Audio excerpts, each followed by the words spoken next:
जय हिंद दोस्तों, आपका स्वागत है हमारे YouTube channel learning point with Abhishek में। 80 शब्द प्रति मिनट डिक्टेशन स्टार्ट।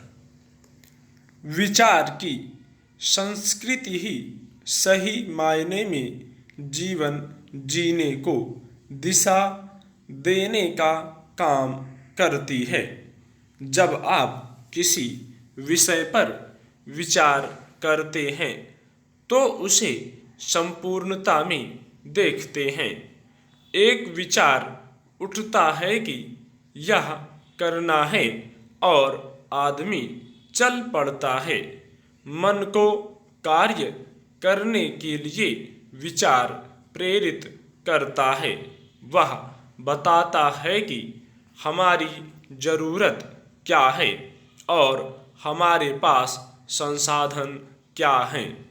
हो सकता है कि कोई विचार किसी एक व्यक्ति के मन में एक समय में आए और वह समाज को पसंद आ जाए, समाज के लिए उपयुक्त हो और पूरा समाज ही उसे स्वीकार कर ले। ऐसी स्थिति में विचार की सामाजिकता ही केंद्र में होती है और उस विचार के साथ पूरा समाज लग जाता है। दरअसल विचार एक पूंजी निवेश है जिससे समाज के भले के लिए हम आगे बढ़ते हैं। विचार के साथ वैचारिक धरातल पर चलते हुए ही समाज को सही दिशा दी जा सकती है। विचार एक समय से दूसरे समय तक चलते रहते हैं। इस तरह हम विचार की अनंतता को जीते हैं। विचार की इस अनंतता में जीवन तंत्र को सुव्यवस्थित करने के सूत्र होते हैं। विचार के सूत्र जीवन को दिशा देने का कार्य करते हैं।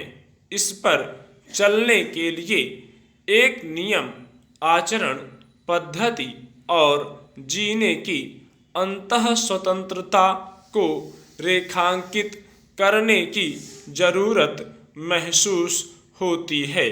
आप विचार कुछ और करें और जीने का रास्ता कुछ और ढूंढ लें, ऐसा संभव नहीं होता। जिस तरह से जैसे सोचते हैं वैसे जीना पड़ता है।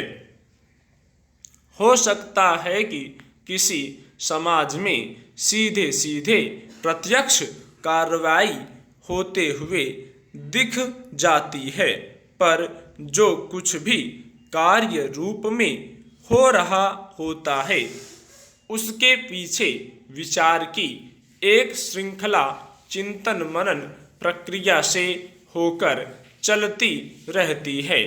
एक समय में हम जो कुछ सोचते हैं वही अगले क्षण कार्य रूप में, व्यवहार रूप में परिवर्तित हो जाता है। जो कल हो गया था वह जरूरी नहीं कि आने वाले समय में ना हो।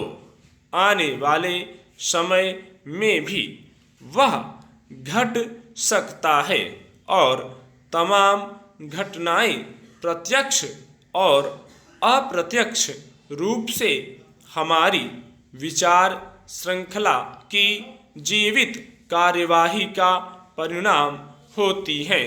इसीलिए यह बराबर कहा जाता है कि हमें अपनी विचार प्रक्रिया को सुव्यवस्थित, सुदृढ़ और जीवन के ऐसे उपयोग क्षेत्र में करना चाहिए जहाँ से जीवन की गतिशीलता और प्रगति का बोध होता हो।